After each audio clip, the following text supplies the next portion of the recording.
Sunflower and the Forest of Twisted Memories by Alberto Martín Tabora. Chapter 7. Wrapped in Chains. Wherever I was, it was cold. I started to feel cramped in a small space. Something felt tight around my wrists. I felt like I was knocked out for hours. The room I was in was a grayish blue. There were 3 holes on the walls that looked like elongated ovals, slanted towards one side. Sunflower had her back to the wall opposite of me. We were sitting facing each other but parallel and side by side. There wasn't a lot of room where we were, and not a lot of light either, as the windows were really thin. It was still daylight, but I wasn't sure how much of the day had passed. Sunflower and I were chained up by the wrists.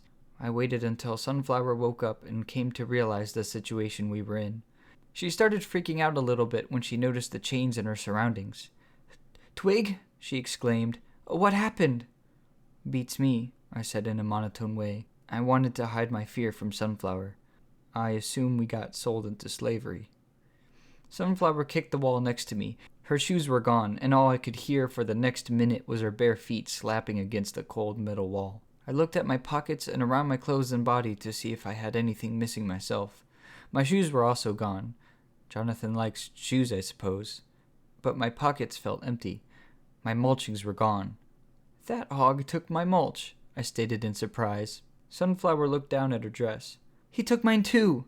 That stupid, awful—" She started thrashing around, kicking the wall more and messing with her chains as if flailing her hands would get them off. I haven't seen her this frantic. Hey, Sunflower, it's okay. Calm down, we'll figure it out, alright?" I tried to calm her. She stopped breathing heavily. She bent her knees and buried her face in her arms. "Oh, what am I gonna do now?" she sobbed. "I should have done something. I should have stood up to him. I should have gone to Eric and Andrea. I should have hired Lenny and we should have stopped him when we could have." "Well, yeah, it's too late now. But listen."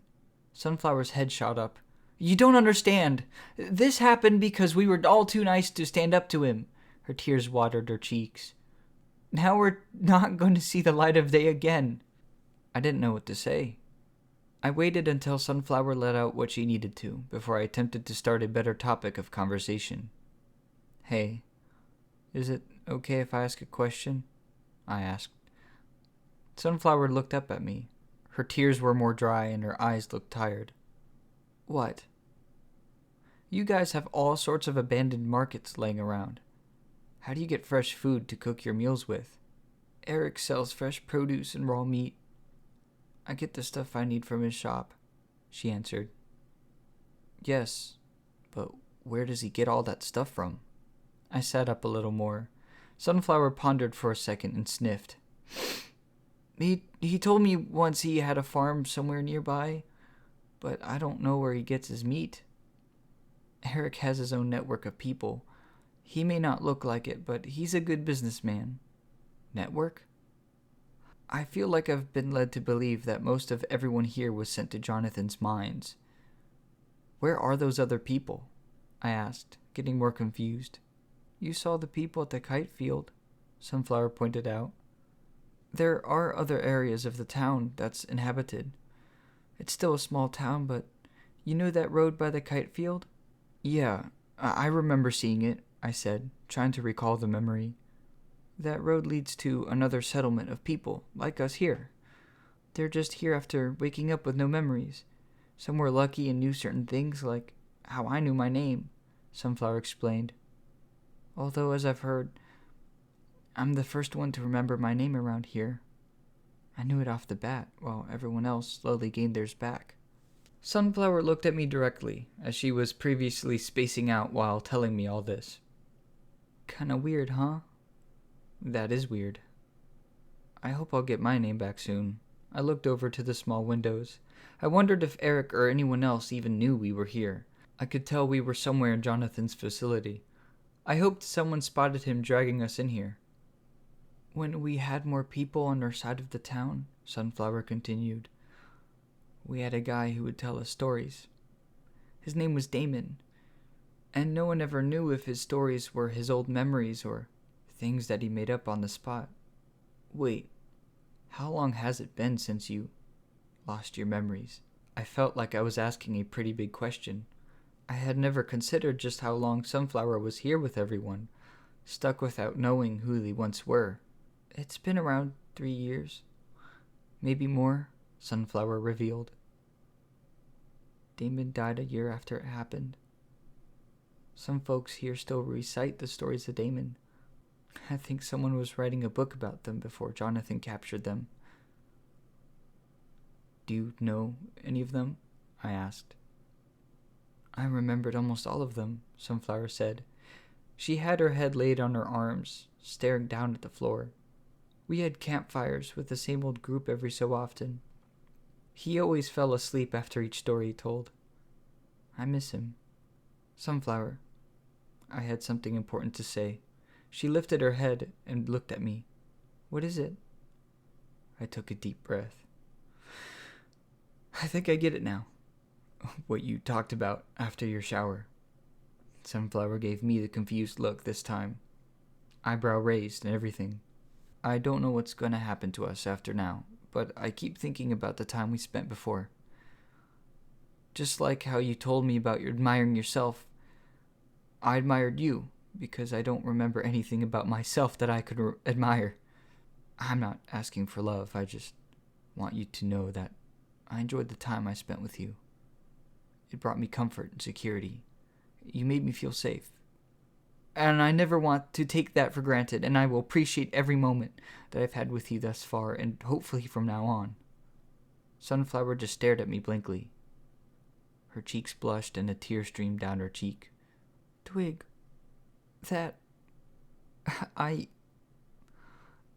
you are one of the most special people that I've ever met. I felt so alone, and with you I felt like I mattered. All I wanted to do since finding you is making you feel safe and happy. Sunflower sobbed. I'm so glad I was able to do so. And I too, from this moment, as I did before, will cherish each. Before Sunflower could finish her thought, the floor cracked at 3 different seams. A mechanical clink could be heard below us. The wall to my right suddenly jolted open and revealed a slide downward into darkness with a faint yellow glow coming from the other end. The floor began to tilt and lower down to meet the bottom of the slide. Sunflower screamed, "What do we do?" She tried to find something to hold on to. I don't know, find something to grab. I scurried out of my sitting position and tried to find something.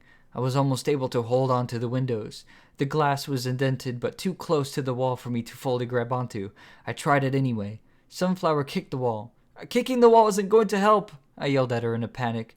I don't know what else to do, she yelled back. The floor got steeper and steeper.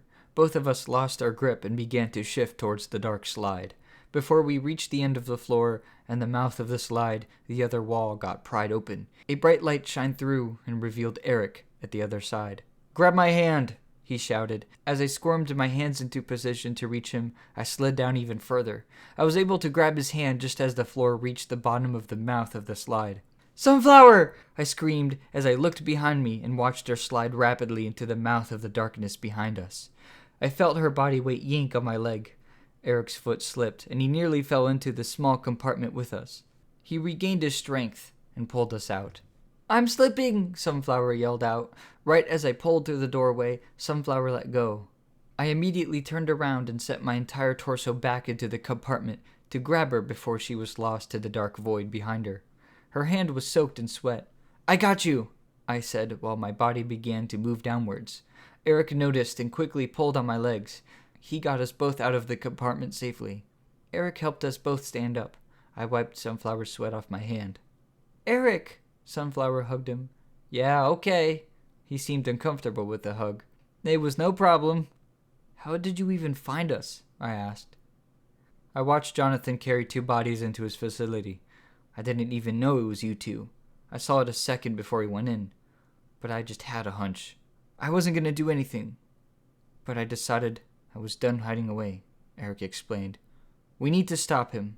Now or never. I'm not putting up with this again. I had to break in and make sure he didn't gain his new recruits. Eric confidently smiled. Thank you, Eric. Sunflower shook his hand. It means so much. I thought we were done for. I scratched the back of my head. What do we do now? Eric glanced at us both. "We find a less cruel way into Jonathan's mind," he said. "I'll take you to the back of my shop. We can plan out how we'll do so there." Sunflower and I looked at each other and nodded with confidence. We all snuck out with Eric and found ourselves in the back of his store.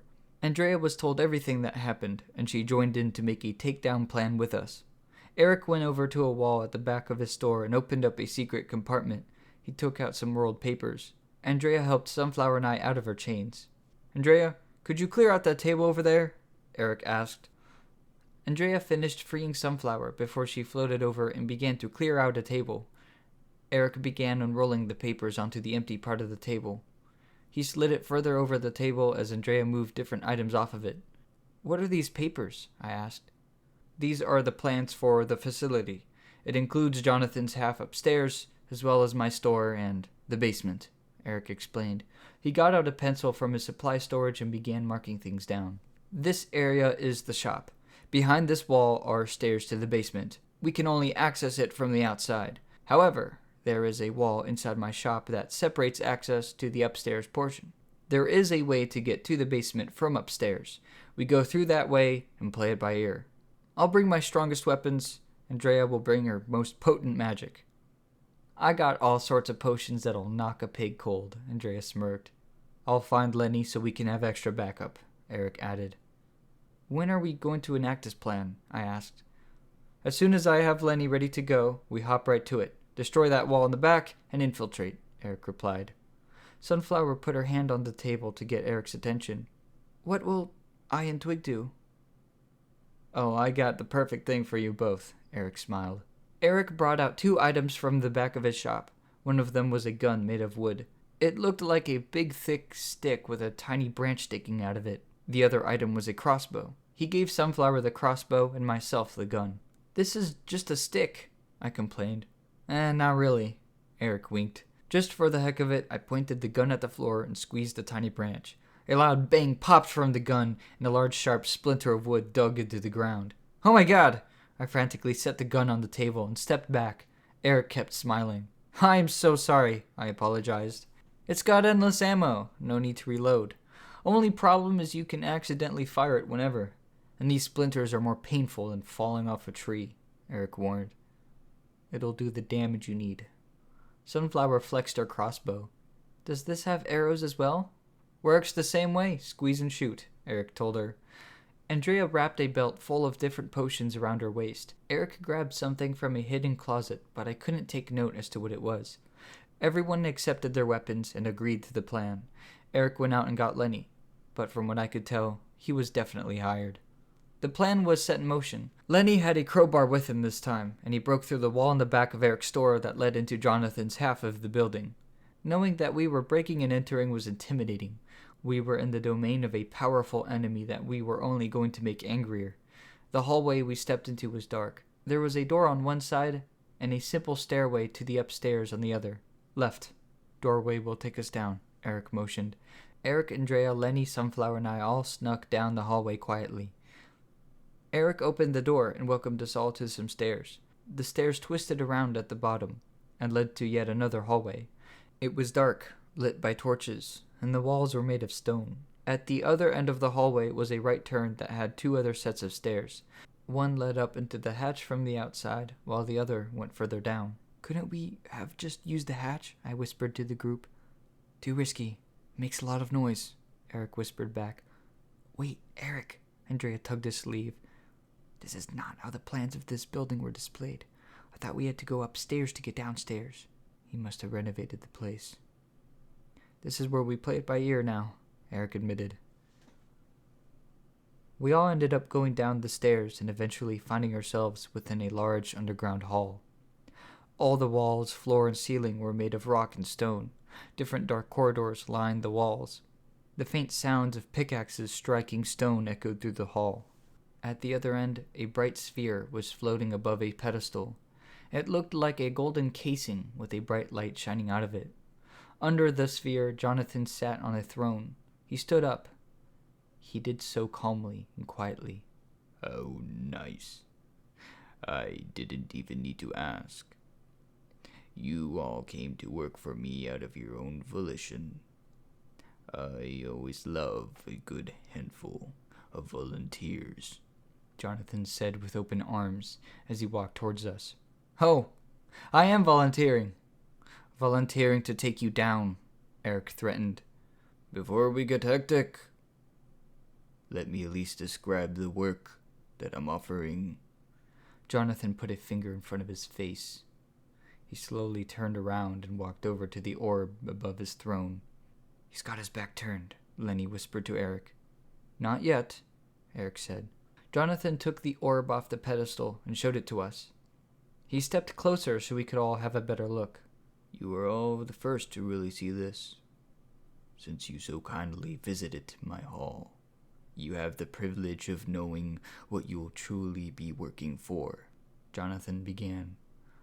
My workers aren't aware of it yet, but they have been mining for resources so they could give power to this. It runs on raw materials like iron. I've only begun to crack the secrets of its true power. I call it the memory core. 3 years ago, I woke up next to it, with only the knowledge that I have activated it myself. If the meter on it stood on full power, I could activate it again and access the power to make everyone bow down to me, remembering that I am their king. That's why we only had our names to hold on to this entire time, Eric shouted. It's almost at full power. Once my slaves bring me the last batch of material that I need, you won't have to worry about anything anymore. No more names or worries about who you are meant to be. You will get to live life under my careful rule, Jonathan explained. I wouldn't call slaves careful rule, my big friend, Lenny stated sarcastically. You won't care anymore once I'm through. Jonathan picked something up that was attached to a necklace he was wearing. It was the piece of the chandelier. He blew into it, and it made a loud whistling noise. A bunch of slaves came in through the corridors, holding empty shackles ready to hold new wrists and ankles. Sit tight while we take you to your workstations. Jonathan puts the core back on the pedestal and sits on his throne again. We need to get that core, Eric tells the others. The slaves closed in on us. They looked dead inside and lost. I know these people. We can't kill them, Sunflower cried out. Yes, but we have to get them away, Eric said. He reached into the white robe he was wearing and pulled out a pair of nunchucks. We all began to fight the slaves off, trying our best to not kill them and only subdue each one. Lenny went straight into a fight with Jonathan himself. Andrea pulled out a special ribbon that she used to wrangle the slaves up and knock them off their feet. Eric knocked them out with his nunchucks, and Sunflower and I worked together with our weapons to shoot them in the arms and legs where they'd suffer the least amount of damage. It was hard to do, knowing they were real and innocent people. I knew it was for a good cause and stuck to self-defense, although I began to worry more about the slaves Sunflower was fighting, and I defended her more intently. Before long, all the slaves were neutralized. We all focused our attention on Lenny's fight with Jonathan. Eric put his nunchucks away. Sunflower and Twig, he called to us both. Get the core. Andrea and I will help Lenny out. Eric reached into his robe again and pulled out a large katana. It had a red streak going through the middle of the blade. Andrea whipped out another ribbon. Eric and Andrea head straight into battle with Jonathan.